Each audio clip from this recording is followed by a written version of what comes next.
여러분, 대개 낭비라는 용어 들어보셨습니까?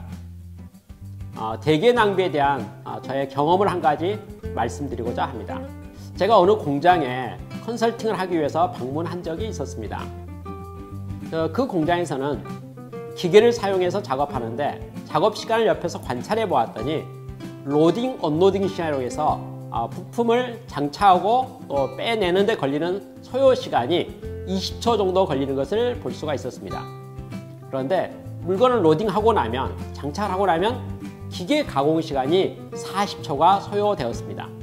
그래서 20초 동안 로딩, 언로딩 작업을 하고 그 다음에 40초 동안 기계 작업을 하기 때문에 60초에 제품 하나씩이 만들어지고 있는 것을 발견할 수가 있었습니다. 1시간이면 60분이기 때문에 1시간에 60개의 물건이 생산되고 있었습니다.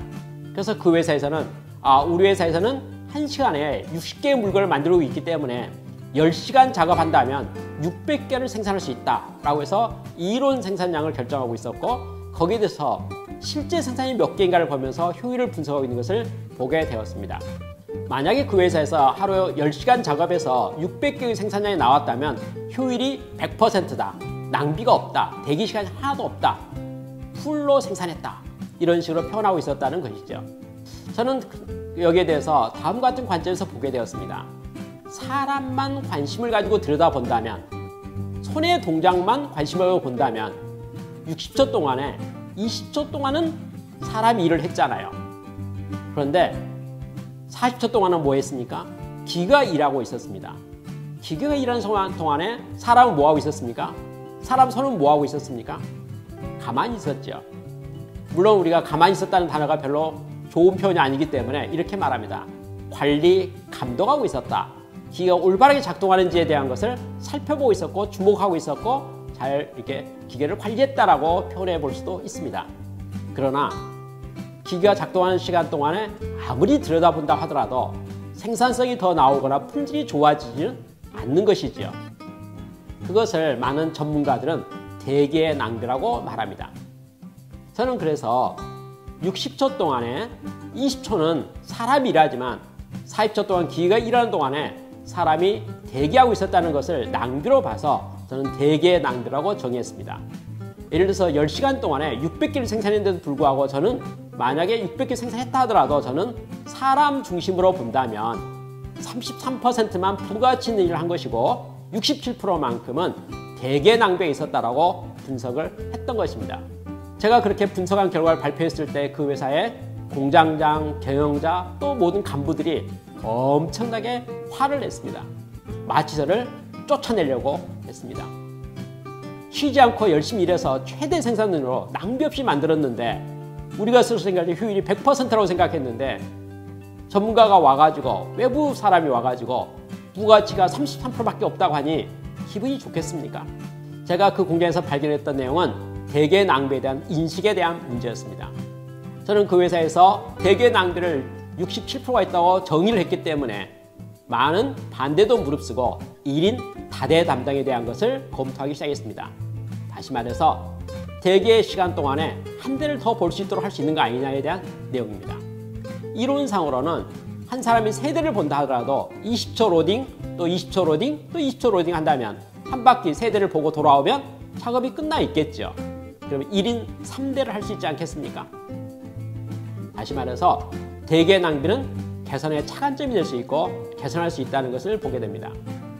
저는 지금도 많은 공장을 다니면서 기계마다 한 사람씩이 배치되는 경우를 참 많이 보고 있습니다.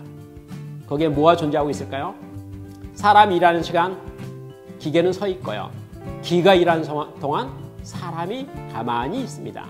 가만히 있는 그 시간은 낭비스럽지 않습니까? 그것을 대개 낭비라고 정의하고 있습니다.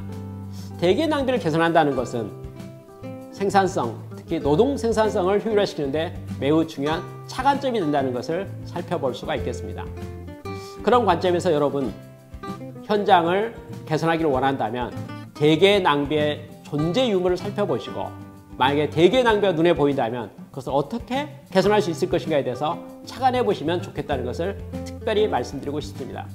여러분도 거기에 착안해서 현장을 한번 살펴보시고 개선을 만들어서 추진하면 좋겠다 이런 생각을 하게 됩니다. 여러분의 건투를 기원합니다.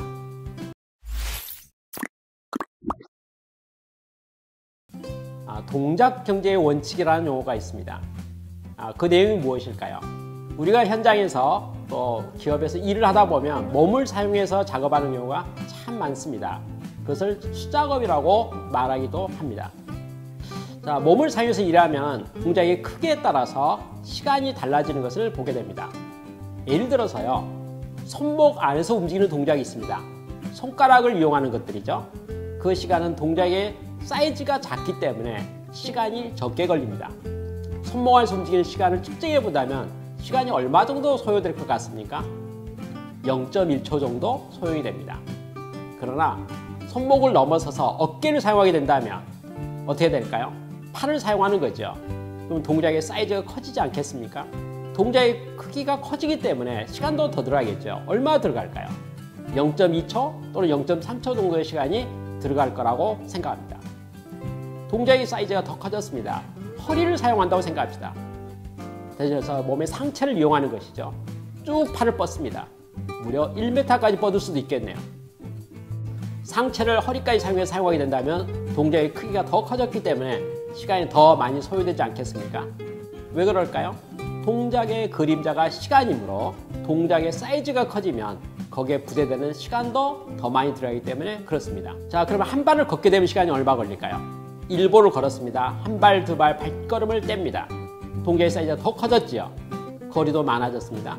1보 움직이게 될 때 시간은 얼마 걸릴까요? 한 0.5초, 0.6초 정도 소요된다고 볼 수 있습니다. 그래서 많은 현장에서는 이렇게도 말합니다. 동작을 하는 데 있어서 발걸음의 숫자가 1보를 더 나가야 된다면 더 나가면 돌아와야 되기 때문에 0.5초 곱하기 2가 돼서 1초라고 생각합니다. 그래서 현장에서 1보의 레이아웃을 더 확대하게 된다면 시간이 1초가 더 증대된다, 이렇게 계산해 볼 수도 있습니다.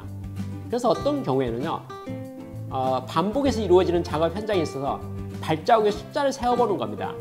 발자국 숫자가 15발자국이면 15초 걸린다고 생각해 보는 것이죠. 여하튼 동작의 크기가 커지면 커질수록 시간이 많이 된다는 것을 우리가 볼 수 있습니다. 동작 경제의 원칙이라고 하는 것은 어떻게 하면은 동일한 작업을 하는 데 있어서 동작의 사이즈를 줄일 것인가, 동작의 반경을 줄일 것인가에 대한 연구를 하는 것입니다. 제가 질문 하나 해보겠습니다. 현장에서 작업하는 몸의 동작 중에서요, 시간이 가장 많이 걸리는 동작은 무엇일까요?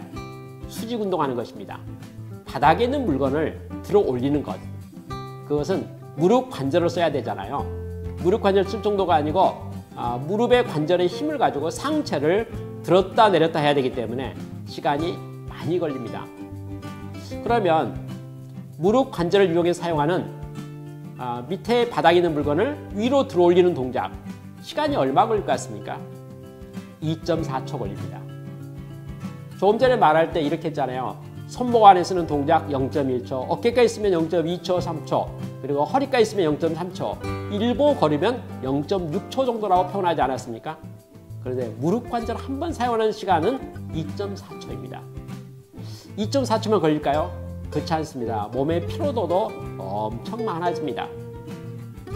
그러면 동작 경제 원칙에서 지향하는 바는 무엇일까요? 자, 1번 무릎 관절 안 쓰기 운동입니다. 다시 말해서 수평은 오케이지만 수직으로의 몸의 움직임은 최대한 삭제하자는 것이죠. 리프트 장치를 만들든지 여러 가지 방법을 연구해서 사람이 무릎 관절을 사용하지 않고 하루 업무를 다 마칠 수 있도록 하는 것입니다. 보행 숫자를 줄이는 것입니다. 그래서 발걸음 숫자가 적어지면 시간이 대폭 준다고 생각하는 것이죠. 반복적으로 이루어지는 모든 몸의 동작들을 살펴보면서 쉽고 편하고 안전하고 간단하게 하도록 하는 것, 이게 바로 동작 경제의 원칙을 적용하는 원리 중에 한 가지입니다.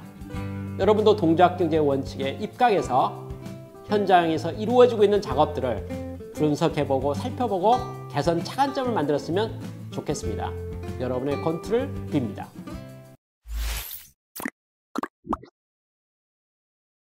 오늘 나누고 싶은 이야기는 승련과 미승련에 대한 차이, 어떻게 이해할 것인가에 대한 이야기입니다. 제가 컨설팅을 처음 시작했을 때 일본의 아주 유명한 컨설턴트를 따라다니면서 컨설팅을 배운 적이 있었습니다. 어느 날 저녁 시간이었습니다. 저는 그분에게 이렇게 여쭈어보았습니다. 제가 선생님 같이 유능한 컨설턴트가 되려면 어느 정도 시간이 소요될까요? 그는 저에게 질문했습니다. 컨설팅 시작한 지 얼마나 되셨어요? 예, 이제 한 1, 2년 된 것 같습니다. 그래요? 제 생각에는요, 적어도 10년이 지나야지 어느 정도 익숙해질 것 같고 20년이 지나면 매우 유능하게 잘 할 수 있을 거라고 생각됩니다. 저는 그 말을 들었을 때 그때 당시에는 마음이 많이 조급했었습니다. 하루빨리 유능한 컨설턴트가 되기를 원했었는데 시간이 10년, 20년 걸린다고 하니까 이걸 어떻게 극복해야 되는가에 대한 주저함이 있었던 것이 그때의 소감이었습니다. 그렇다면 모든 일에 있어서 미숙련자가 숙련자가 되는데 걸리는 시간은 그렇게 많이 소요될까요? 그리고 그것을 단축할 수 있는 방법은 정말 없을까요? 여기에 대해서 많은 전문가들이 많은 연구를 해보았습니다. 그리고 거기에는 많은 여러 가지 복잡한 요인들이 있다는 것을 생각할 수 있었습니다. 예를 들어서요, 동일한 일을 하는 데 있어서 의식적으로 이 일을 매우 잘해야겠다는 목표와 목적의식을 가지고 일하는 것과 그냥 평범하게 일하는 것에 있어서 동작과 시간과 모든 면에서 차이가 있다는 것을 발견하게 된 것입니다. 그래서 이렇게 말하죠. 정상적인 작업 속도 이렇게 말하자면 노멀 페이스 이렇게 말합니다. 그러나 특별한 목적의식, 목표의식, 숫자 이런 것에 의식을 가지고 매우 열심히 움직이잖아요. 그러면 그것을 용어를 바꿔서 인센티브 페이스라고 단어를 붙여보기도 합니다. 이러한 복잡한 과정 속에서 숙련자와 미숙련자의 차이를 극복할 수 있는 정말 좋은 방법은 없을까요?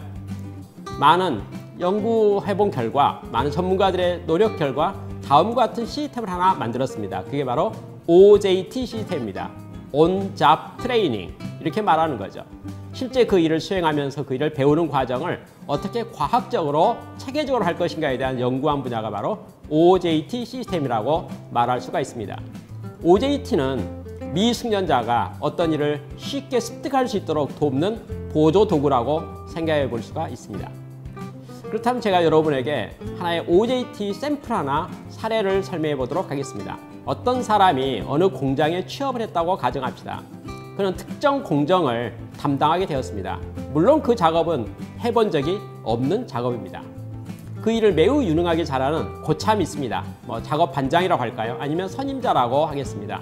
그는 새로 들어온 배치된 사람에게 그 일을 가르치기 위해서 다음과 같이 시범을 보입니다. 다시 말해서 OJT를 하는 거죠. 자, 그는 입으로 설명합니다. 자, A 물건을 집어서 바닥에다 놓고 B 물건을 집어서 A 위에다 올려놓고 C 부품을 다음과 같이 돌려서 놓으면 돼. 이렇게 말하는 거죠. 천천히 말하는 겁니다. 그리고 입으로는 그와 같은 말을 하면서 손으로 어떻게 할까요? 지금 말했던 그 동작을 하는 거죠. A 부품을 집어다가 바닥에 놓고 B 부품을 A 위에다 올려놓고 C 부품을 거기 올려서 돌려놓는다. 이것을 손으로 시범을 보이는 겁니다.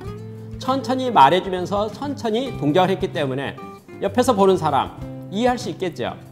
다시 한번 말해봅니다. 무슨 작업하는지 알겠지? 자, 다시 한번 시범 보일 테니까 천천히 봐봐. 자, A 부품을 놓고 B 부품을 그 위에 올려놓고 그 다음에 C 부품을 놓고 돌리는 거야. 이렇게 천천히 설명하면서 놓으니까 그거 충분히 이해되지 않겠습니까? 자, 다시 한번 해볼게. 이제는 이렇게 말합니다. 자, A 부품, B 부품, C 부품. 속도가 약간 빨라졌습니다.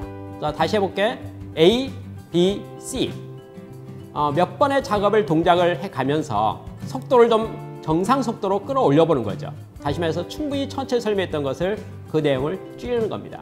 다 했으면 이해됐지? 이제 한번 해볼래? 자, 내가 불러줄 테니까 한번 해봐. 옆에서 천천히 불러줍니다. A 부품을 바닥에 놓고 B 부품을 위에 놓고 C 부품을 위에 넣어서 돌리면 돼. 천천히 말하니까 또 손으로 따라 할 수 있잖아요. 이런 동작을 몇 번 하고 나면 그 작업을 익숙하게 하게 되지 않겠습니까? 그걸 끊어서 이제 드디어 마무리 동작을 하게 됩니다. 자, 잘하네. 자, 한번 해보자. 자, 시작! 침묵을 합니다. 그리고 수행 속도를 보는 거죠. 아마 고참이 생각했던 동작의 순서와 방법 그대로 아마 이루어질 수 있을 것 같습니다. 미숙련자를 숙련자로 만드는 시간, OJT 시스템을 통해서 무려 10분 만에, 30분 만에 1시간 이내로 만들어낼 수 있습니다.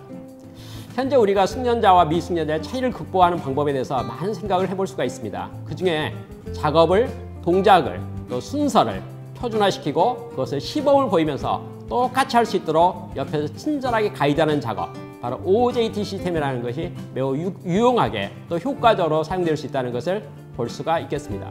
여러분, 미숙련자가 숙련자가 되는 것, 처음 하는 사람이 유능하게 되는 데까지 걸리는 소요 시간은 일반적으로 길게 생각합니다만은 다시 한번 잘 관찰해 본다면 매우 빨리 효과적으로 습득할 수 있는 방법도 있을 수 있다. 이것을 여러분이 착안했으면 좋겠습니다. 감사합니다.